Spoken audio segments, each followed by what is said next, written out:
Hi, everybody. Today is Wednesday, October 22nd, and our dear friend and our brother, Laith Marouf, is here, joins us. Welcome back, Laith. Great to be with you, Nima. Thank you very much.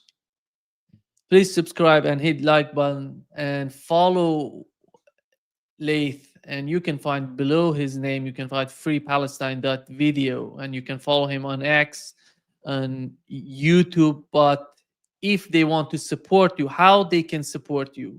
How can they support you, Laith? Yes, our content is 100% viewer supported, meaning we survive on donations from the viewers.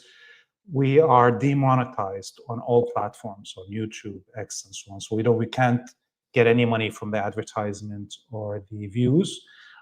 So people can go to our website, freepalestine.video, and there is a donate button right there. You can donate one time and or be a recurring donor, and you can choose whatever currency, how much you want to give us a donation. Anything you give us is appreciated. Obviously, having monthly recurring donations is better for us to be able to judge our expenses for the month, but anything that comes from the viewers is really appreciated. Yeah, great. Laith, let's start with the latest news on what's going on in Gaza. Hamas prepares largest yet crackdown on Israeli-backed militia in Gaza. They're talking about these groups, the most powerful one about Abu Shabab militia that in the eastern Rafah, and the small factions like the so-called Popular Army led by Ashraf al-Manis or Mansi, if I'm not mistaken. Yeah. And Laith, what's going on in Gaza, and how can we understand who's funding them? Israel, but how is the process of funding these groups, and what are they providing them with? Yeah, these groups are like ISIS in the rest of the region. They are intelligence manufactured groups that are funded by the Gulf Wahhabi monarchies and intelligence services around the world. So clearly, we also know that other than the groups that you just mentioned, that the Palestinian Authority, Mahmoud Abbas, and other members of the Palestinian Authority have been operating militias inside Gaza that entered Gaza with the Israeli military. So Abu Shabab and the others that you mentioned are local Gazans that were contacted. They were already gangsters that were part of ISIS structures, and the Zionists just got them the money and the weapons once they were inside Gaza, and moved them to commit all those crimes that we saw of stealing the aid or collecting information for the Zionists against the resistance. But above and beyond that, we had actual, Palestinian collaborators coming from outside Gaza into Gaza throughout the war. Remember a few days ago when the exchanges were happening of the remains, the bodies of the dead prisoners of war, the Israelis said one of the bodies that they received is not an Israeli citizen. Well, it turned out to be a Palestinian that worked for the Palestinian Authority security forces in the West Bank that were entered Gaza with the Israelis, was working for them, and he was the one that was killed inside the tunnel last year that Hamas showed his picture as non-Israeli that was captured and killed. So there is hundreds like this of Palestinian collaborators that work for Mahmoud Abbas and other parts of the Palestinian Authority and Fatah that have entered Gaza from outside it and have over the 2 years collected information and or committed crimes on behalf of the Zionists. So, the fate of any treasonous person should be execution. This is what happened to the French collaborators with the Nazis. And we remember how the French resistance lynched people in the streets after the fall of the Nazi regime. We even remember how they mistreated and abused the prostitutes, the French prostitutes that slept with with German Nazi soldiers. They paraded them in the streets of Paris, beating them up, shaving their heads, and so forth. And so anyone that accepts what the French people did to the collaborators with the Nazis have no right to tell the Palestinian people how to treat the collaborators amongst them, especially that this is not even the German occupation of France, where the French people were mistreated a little bit by the German. This is like the ghetto of Warsaw, where the Jewish resistance against the Nazis were killing, they needed to kill Jewish collaborators with the Nazis. There's no way to deal with it differently. So this also shows you how Hamas has the support of the people. Hamas is still in control of the ground. Hamas knows every nook and cranny in Gaza and can find these collaborators the minute the Zionists withdrew, can hunt them down and liquidate them as they're doing right now. Laith, what is your take on the future of the so-called ceasefire in Gaza? What are we gonna see in, I don't know, in 2 weeks, in your opinion? You know, it's hard to tell where things are going to go, but we have an example of what is probably the best case scenario. The best case scenario is what happened in Lebanon, where the Israelis withdrew from majority of the territory that they occupied during the ceasefire, and every 2 days they kill an innocent civilian, or they bomb a house or a car or something like that. So this is what's the best case scenario in Gaza, is that it will follow the Lebanon model. The Israelis will continue occupying parts of Gaza and killing once in a while people, as we see is happening right now.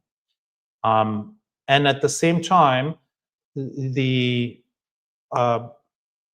plan to change the governance of Gaza, this will follow also the same situation in Lebanon.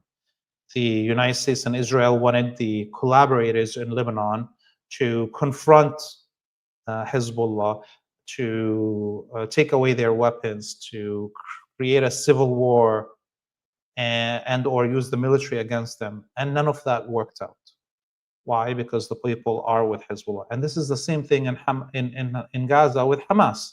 No matter how many Palestinian Authority collaborators come and or try to dislodge Hamas or disarm it, it's not going to work. Even now that we're hearing about the US and Egypt wanting to have an international force inside Gaza, meaning an occupying force. Well, if the Egyptian military enters Gaza, they will face the same resistance that the Israelis have faced. Anyone that tries to occupy Gaza right now will have to fight the Palestinian people and the resistance. It's not, although the West wants to follow the model of Haiti, where all these, occupying forces are raping and pillaging the country, and everybody forgot about what's happening in Haiti, the Palestinians are not going to allow that to happen. And so this is in the short run. In the long run, this war is not really over. We have a, gradual decrease in the intensity of the battle on the ground in Gaza and or in Lebanon. But the overall war, which is a war of colonization and conquest and or liberation and sovereignty of the indigenous people, is not going to be over. It hasn't been over in 100 years.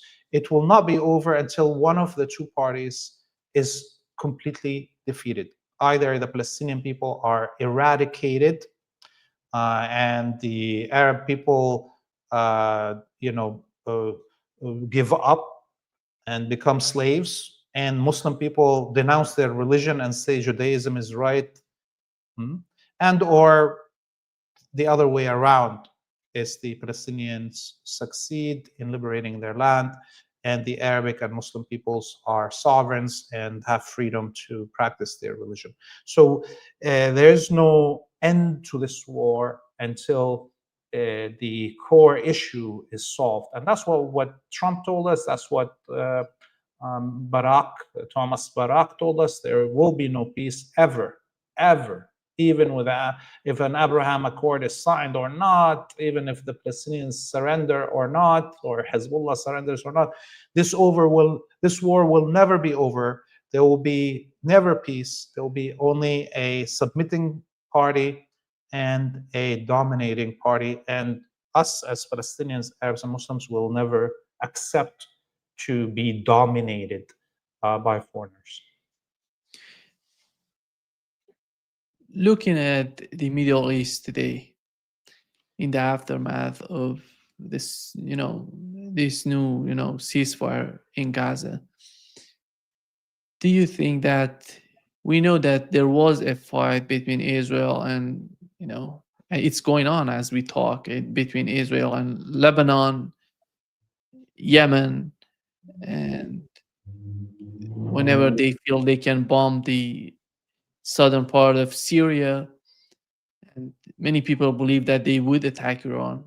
What is the situation? What is your understanding of the current situation in the Middle East? Is Middle East pregnant with new wars, or we can say that the situation as we see it right now going to continue? This sort of the conflict is sort of the some sort of attrition war of attrition. What is your take on that? Yeah, it's because of the fact that this is a zero-sum situation. There has to be a winner and a loser, and therefore the war will continue in different forms. And it could be that we will see a reignition of the war in Lebanon, or in Yemen, or in Iran, or a combination of those, or all of them. Okay, and this is guaranteed. Why? Because as the ceasefire now comes into effect in Gaza, the reckoning it's going to come, reckoning against citizens of Western countries that went and served in the Zionist military and killed and committed war crimes. It's going to be now a lot of effort to bring them to justice in those Western countries. There's going to be an increase in activities, all the energy that of the movements in the West that were directed to get a ceasefire happening or to enter aid into Gaza will now be concentrated internally in those Western countries, either against the politicians that supported the genocide and or the citizens of those countries that served in the Zionist military and committed war crimes. That means that it is not in the interest of the Zionist calling to stop wars right now. It's very important for them to reactivate some war in the region to drag the attention away from the internal reckoning that was going to happen inside Western societies. So I think we're going to see a war. I don't know which of those three battlefields or a combination of, and how fast it's going to happen.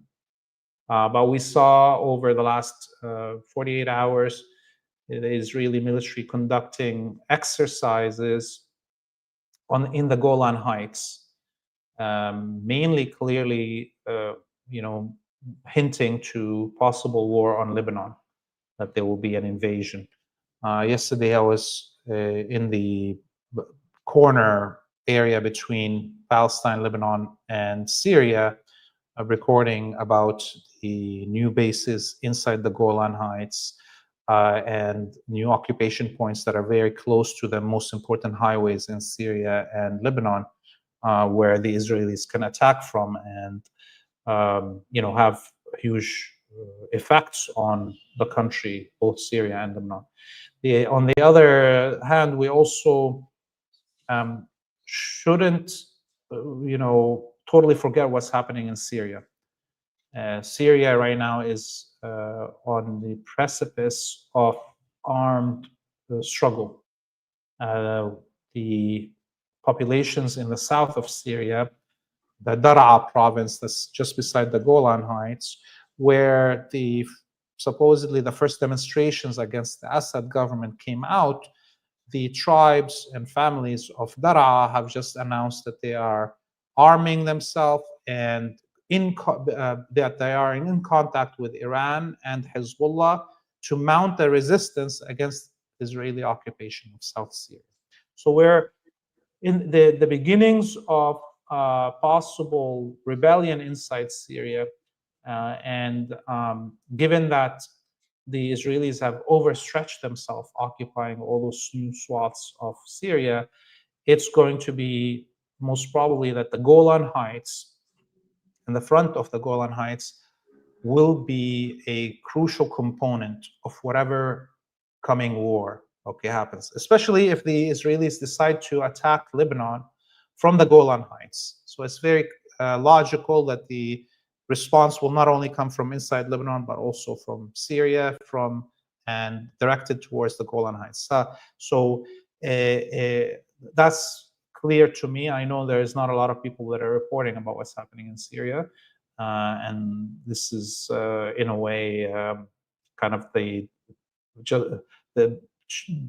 on purpose that the Western media doesn't want to tell people what's happening in Syria, because it is not all lost. Syria is not all lost. The tools of the West are very weak. The Wahhabi death squads, Al-Jolani, and those who come with him from Central Asia are not in control of the country. There's too many, what do you call them? Too many hats, in control on the ground. The Americans, the Israelis, the Kurds, the Turks, the Russians, and everybody's backstabbing everybody because they're all thieves, and there's no honor among thieves, right? So in this situation, it's very possible that Syria will be the front that we wished it was during the last 2 years, but that is going to come and it's going to be a surprise to everybody. I think that is one of the main concerns on the part of Iran and Russia as well, because we had Jolani going to Russia, and the Russian envoy to Syria went to Iran to meet with the Iranian, the head of security, National Security Council in Iran. And how do you see the way that Russia and Iran trying to, to understand the situation in Syria? What is the move on their part that could be wise, could be helpful for the people, for these people who you mentioned that they don't like the government in Syria, the new government in Syria. They want to do something against Israel. We know the government is struggling with Israel as well. It doesn't matter how hard they're trying to say to Israel, we're not your enemy. Israel doesn't see them as the way they want to picture themselves toward Israel. That's the problem. How it's so much, it's totally complicated, the situation in Syria. I think many of us are confused about what's going on in Syria. Yeah, I mean, look, there is no real fight between Al-Jolani and the Jewish supremacist colony. That's all for public consumption, to make him look like he's not a traitor, collaborator, or vassal. Otherwise, there's not been one bullet fired from HTS, ISIS, Al-Qaeda against Israel in 30, 40 years, right? So let's not take the theatrics as things that we can measure reality with. The reality is that Al-Jolani and Israel are working on the same plan, which is to fracture Syria in ways that make it impossible to heal together again. Okay, whether it's the theatrics of Israel pretending that it's going to protect the Druze only so the other parts of Syria hate the Druze. You see, they don't really want to protect the Druze. They want to taint the reputation of the Druze of Syria that have been the most patriotic Arabs since 1912, since the occupation of Syria, since World War I, the most patriotic, nationalist, liberationist people in the region were the Druze of Syria. Okay, they mounted the first revolts against the French occupation and then the British occupation. So to taint their image and to create a schism between them, and this is the same thing that Al-Julani is doing against the Druze, the Christians, the Alawites, the Shia, creating such a schism and blood between the parts of Syria that it cannot heal together again. That's the plan of Al-Julani, that's the plan of the Zionists, and they are agreeing on it. And part of this theatrics of pretending that there's a fight between Al-Julani and Israel is to keep people confused, not to revolt within the Sunni population that he is supposed to be representing, right? So as long as Israel keeps on playing like it is not allied with Al-Julani, there is a possibility to quell any unrest within the Sunni population, which is the majority. But now we look at what just happened in Daraa, which is a completely Sunni region in the south. It's now we have a Sunni resistance being born, and this is why it's very significant. Of course, it's significant that Alawis or Shia or Christian or Druze pick up arms and resist Al-Julani and the Zionist occupation. But to have a militia that is local, that is Sunni, speaking in those terms and acting in those ways, this is the biggest threat to Al-Julani and his Jewish supremacist masters in Tel Aviv and in Washington. And the main concern still is the occupation in the southern part of Syria. Yes, yes. And this is where, again, this is why it's so crucial, these statements that came out from Daraa. And look, Daraa is part of what is called Sahel Horan or Horan Valley or plateau that goes all the way from the Golan Heights all the way to Swaida, all the way to Amman in Jordan. This is all called Al-Horan Plateau. Okay, and the tribes and families in Daraa are the same ones in the north of Palestine and in the north of Jordan. So the effects of Daraa revolting right now will have far-reaching geographic consequences. Half of the population of Jordan that are Jordanian are like basically extensions of the tribes of Daraa. Okay, so it's very, very, very significant. The other half of the Jordanian population that is originally Jordanian, not Palestinian, are extensions of the tribes of Deir ez-Zor, where I'm from, the deserts of Syria. Okay, so if Daraa moves, it will shake the whole country and the region. It may destabilize even the Jordanian government if confrontations return to the Daraa province, and the supply lines of Daraa will be impossible to stop because of those tribal connections and family connections across the border in Jordan. Laith, when it comes to Russia and Iran, how even having the Al-Jolani in power in Syria, what is going on in your opinion in the mind of Russia and Iran, because they both went out of Russia, not totally, but Iran just withdrew from Syria.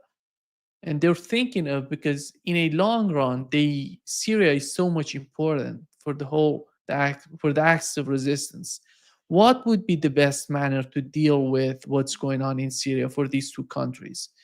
You know, to make they're trying to do something. You see, they're not silent. They're trying to communicate. They're trying to communicate with the people in Syria, and even with the latest visit of Al-Jolani to Russia, they're trying to communicate with the government in Syria.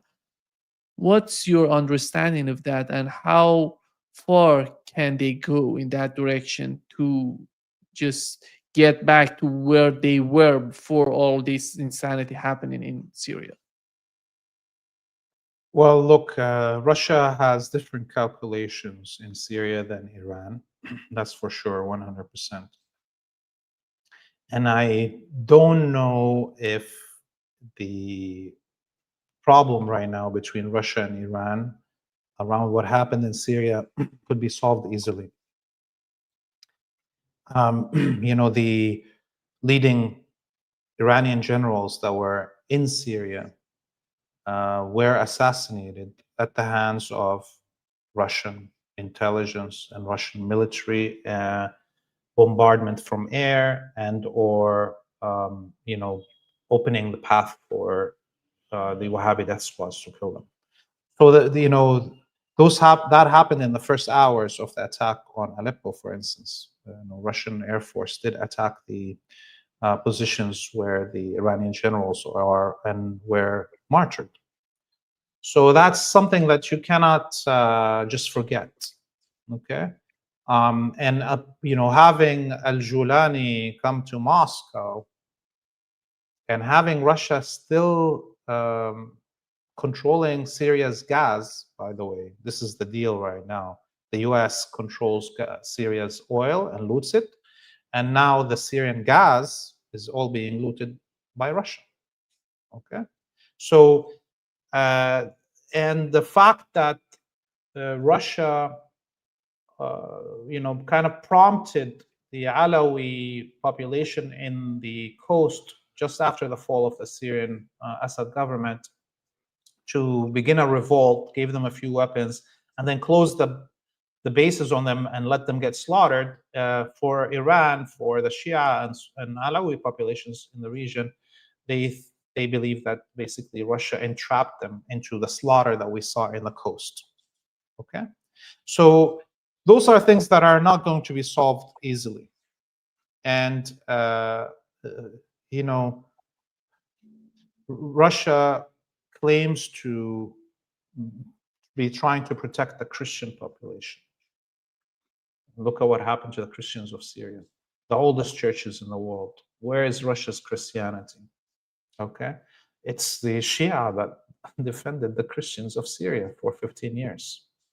So I don't think this is going to be solved anytime soon. Russia made its bed and it has to sleep in it. It's made its bed in betting on the Zionist colony and not allowing neither Syria or Hezbollah to target and take down Israeli Air Force or hold significant air defenses that could do so. And of course, I think the only thing that Russia did that is pro-Iranian was in these 2 years, or pro-axis of resistance in the past 2 years, there's only one thing that they actually did, which is President Putin picking up the phone to President Trump and telling him, do not assassinate the Ayatollah. If you do, we will have an international sectarian war, and there will be people blowing up things in the capitals of the West that is uncontrollable, and we cannot close this Pandora's box. It's the only reason the Ayatollah wasn't assassinated amongst the leadership of Iran that were assassinated during the 12-day war. So, and this is not because Russia cares about the Ayatollah, it just cares about the effects of his assassination, what it would mean. So I know that this is all things that people will see as negative. People will challenge what I'm saying here. I'm fine with that.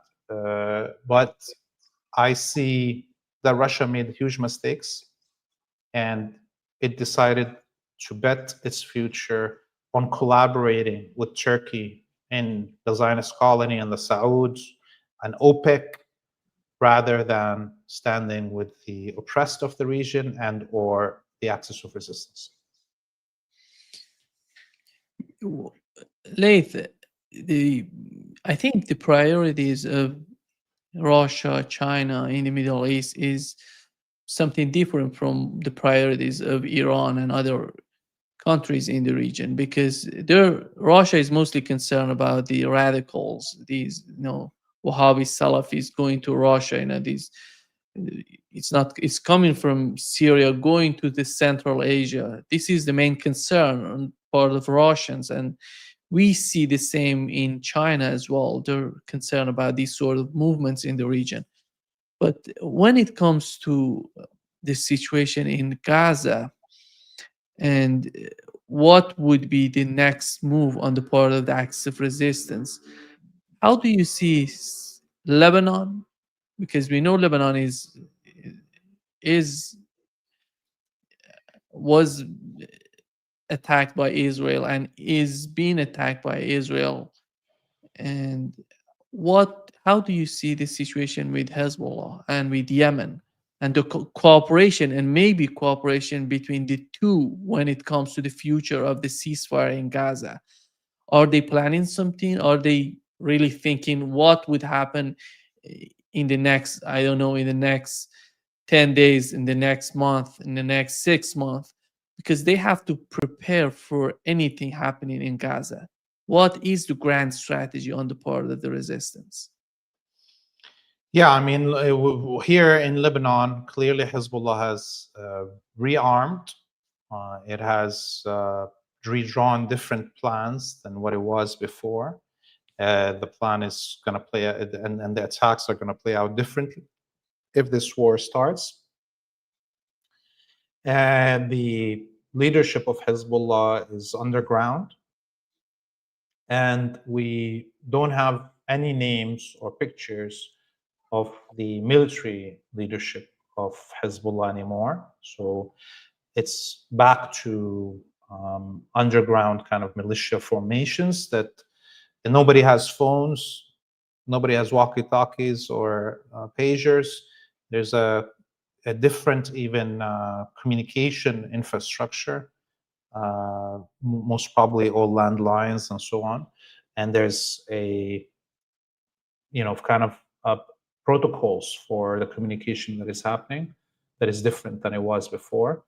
I think if there is a war on Lebanon, the Hezbollah will not hold back anymore. You see, like the war before in 2023, it was a solidarity front to lift pressure off Gaza, but stay just below a full war. But then the Zionists didn't accept that, and they conducted the Pager attack and the assassinations, and then the 66-day war of attempted invasion into Lebanon, which they lost, the Zionists. So the next war is not going to be a war about Gaza. It's going to be a war on Lebanon by the Zionists. Therefore, Hezbollah will act differently, not anymore a solidarity front, but a full-scale war, which means Hezbollah, you remember those last, 2 weeks of the 66-day war, Hezbollah was firing hundreds of missiles and drones a day. The last 24, 48 hours, it was disastrous for the Zionists, and this is why they rushed into a ceasefire. So we should expect that from the first day of this war, if it is launched, that we will return to the intensity of fire that was at the end of the 66-day war.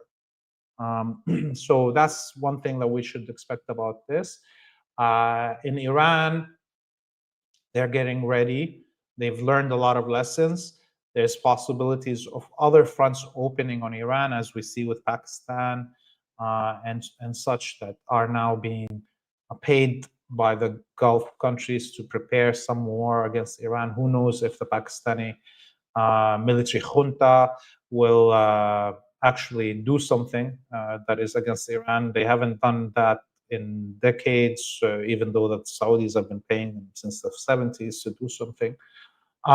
They refused to join the war with Saddam Hussein against Iran, although the Saudis and other Gulf countries paid Pakistan at the time to try to attack the Islamic Revolution in 1979 and 1980. Similarly, the Pakistanis refused to join the war on Yemen, even though that money bags were delivered to Pakistan to send troops to Yemen. So I'm not sure, but at least as we see right now, Pakistan is doing public work of supporting Trump and/or taking the money anyways of the Gulf. Who knows? To go back to the issue of China and Russia. Imagine in 1990, after the collapse of the Soviet Union, that not only the PLO and Arafat accepted Oslo, but imagine if all the Arabic states, the republics that were sovereign and critical of the West and working with resistance, imagine if they all gave up then in 1990 and didn't resist over the last 35 years. Would the American troops be in Peking and Moscow right now or not? Because 1990, Russia was a prostitution brothel. In 1990, China was a toy manufacturer. Neither China or Russia would have been able to rise if the Arabic peoples gave up resistance in 1990 after the collapse of the Soviet Union. So any Russian patriot, any Chinese patriot must understand that they only reach the glory that they have right now, China's manufacturing capabilities or Russia's military and internal cohesion, because of the sacrifices of the Arabic people that refused to submit when Russia itself submitted to the West. When the Soviet Union sold itself and its women and its oil to the West. If it wasn't for Arabic peoples that have dignity and refuse under the whole world already won by the USA in 1990, refused to submit, there wouldn't be a Russian revival or Chinese rise. Now that people understand this, those same Russian patriots and Chinese patriots must understand today that if Arabic Muslim resistance to American hegemony stops today, they will be the next victim. So it is illogical, in my mind, to think that China can survive on its own in a world where everybody has given up to the empire. Imagine if there's nobody that's not under control of the West, who the hell would China sell to its products? I mean, the US, as a bully, forces people to buy its products. As we see, they're doing that to Europe. The top of the pyramid of hierarchies, they are being forced to buy American gas and oil at 5-10 times the price of Russian oil and gas. And they kiss the hand and they do it. If the rest of the world is also occupied by the United States, who the hell will buy Chinese products, even if they're better? Because they wouldn't be sovereigns. So it's illogical for China and Russia to continue to play this game. Okay, it doesn't make sense to me strategically. It doesn't make sense financially. It doesn't make sense militarily to leave the axis of resistance hanging dry. by itself fighting the combined West. I mean, honest to God, just let's be very clear right now. The people of Gaza, besieged for 16 somewhat years, 17 years, under the combined might of the West for bombardment, military bombardment for 2 years, we have defeated the West. Imagine if, without supply lines from China or Russia, without surveillance and intelligence of China and Russia, the besieged people of Gaza did this by themselves. Imagine if China and Russia actually did something directly supporting the Palestinians. Okay, don't send troops. Well, send some weapons. Imagine if Russia and China actually supported the other parts of the axis of resistance, sent some air defenses to Lebanon, donated. Would we be here today? There wouldn't be Israel today if there was just a little bit of support from China and Russia, because the Palestinians by themselves withstood the combined might of all the vassals of the West and the Zionist colony. Just a little bit more, we would have defeated America itself. Not only ended the existence of the Zionist colony, the United States itself would have collapsed at the hands of the people of Gaza. Only if China and Russia did 1% of what they should have done. If they would have paid back what they owe the Arabic people that held the horde for 35 years since the collapse of the Soviet Union. Just give us 1% payback. China wouldn't be where it is today, or Russia wouldn't be where it is today if we gave up in 1990. Yeah, I think there is a lot, to in that sense to be talked about. Yeah, Laith, did you watch the interview that on 60 Minutes? It was an interview with Steve Witkoff and Jared Kushner. In I that didn't interview, watch it, thank God. yeah, But tell me about it. I saw some clips from it. I sometimes I decide not to watch these things just for my sanity. it's But good to yeah. know what they're thinking of, by the way. Yeah. And he said that they have some sort of grand strategy for Gaza, reconstruction of Gaza. Do you think in their mind they're thinking of, populating the people of Gaza, concentrating in a, special part of Gaza, dividing Gaza in many parts, and one part would be Gaza and the other part would be settlers? What is the grand strategy for the reconstruction of Gaza? Because in my opinion, they're trying to do this. If they go in that direction, they're trying to do this in a way that they can put Gazans, Palestinians in minority in the region. That's why they're so excited about doing this sort of project. Your take on that? Yeah, I mean, there is a lot of dreams in the minds of Kushner, Witkoff, and the Zionists in general, but it doesn't mean that they can achieve those dreams, and also it's partially psychological warfare. You see, the Zionists, the empire, have lost the propaganda warfare, have lost the military warfare, and the propaganda warfare is I think I said this before, the Palestinians have achieved the most resounding propaganda victory in human history.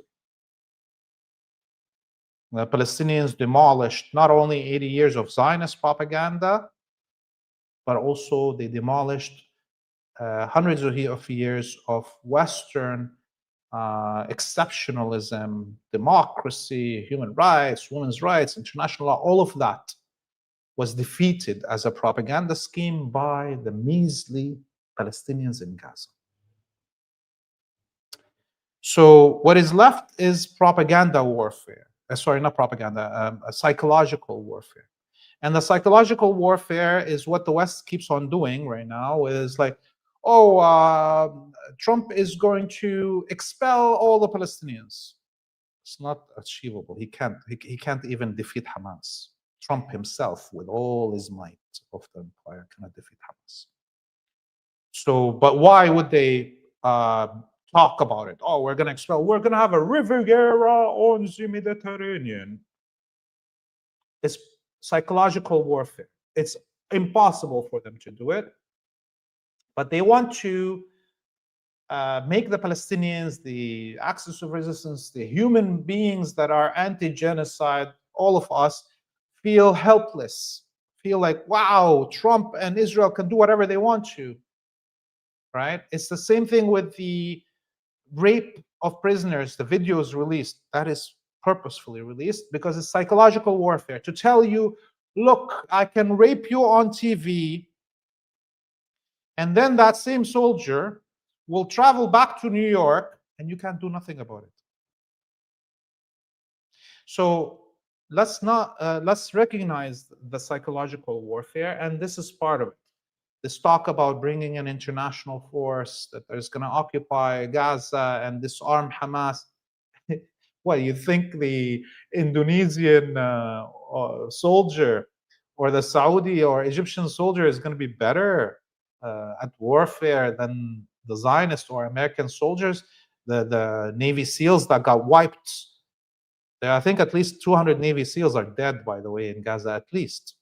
Okay. So what can they achieve it? Can they force the Palestinians off their land? Can they reopen new colonies in Gaza? None of that is possible. But it is psychological warfare that is purposefully put there to make us all feel helpless. But we're not helpless. You know who's helpless? Is the Zionists and the Americans that are helpless, other than bombing people. There's anything else, they're helpless and they cannot achieve a win. And therefore, I don't see the reconstruction happening because Hamas will not give up, the Palestinians will not give up, and we have the model of Lebanon. It's been now 10 months since ceasefire, quote unquote, came into effect in Lebanon, and not one building was allowed to be rebuilt in the south. Anybody who tries to rebuild is being bombarded. The machines, the dealerships of tractors and bulldozers was bombed. The actual cement factories and quarries of rock and stone to build in Lebanon have been bombed. So there will be no rebuilding of Gaza until this war is really over. And again, the only way this war is going to be over is one of the two sides being completely defeated. Before wrapping up, Laith, how do you, let's put it this way, when you look at the West Bank and Gaza, do you see two different realities or they're connected? What's going on in the West Bank and Gaza? The people are connected mentally and the way they see the situation in the region. I'm talking about the people in the West Bank, the way they see the West Bank, and the people in Gaza, the way they see Gaza. How do you see the connection between the two? Yeah, they're very much connected. Of course, many of the towns and villages and cities in the West Bank have been under bombardment and military campaigns for the last 2 years. Also, the majority of the refugee camps in the major cities like Tulkarem, Jenin, Beit Lahem, and Nablus and others have been destroyed, the refugee camps there. So there's, 100-something thousand Palestinians that are homeless right now in the West Bank. We see the ultra-fascist hilltop colonists that were sent to Gaza to commit war crimes are now coming back, and we see those lynchings and attacks happening over the last few days and weeks on the Palestinians picking olives or in remote villages that are being ethnically cleansed by these colonists. So, and the minute the fighting mainly stops in Gaza, those colonists will be raising the level of their violence in the West Bank. The axis of resistance is continuously attempting to bring in weapons to the resistance inside the West Bank. We saw some of those weapons being stopped by the Jordanians over the last week. By the way, Jordan is just purchasing right now French and German air defense systems that are designed and specifically to target drones. Basically, Jordan is spending as many money to defend Israel in the case of a breakout of war again with Iran. So the situation in the West Bank is only going to get worse. And there will be more attention on the West Bank, the less killing there is on Gaza. And of course, what we see is the minute there's more attention to the location, there will be more violence. Okay, that's what happened in Gaza, and this is what's going to happen in the West Bank. In the life of the Palestinians in Gaza, in Jerusalem, in 1948 territories, in Gaza, in the refugee camps around the region, it's all similar. Our common enemy is taunting us and ruining our life wherever we are. And so the resistance is also expected to increase in the West Bank as this battle moves to the West Bank. Yeah. Thank you so much, Laith, for being with us today. Great pleasure, as always. Thank you, Nima. See you soon, inshallah. See you soon. Bye-bye.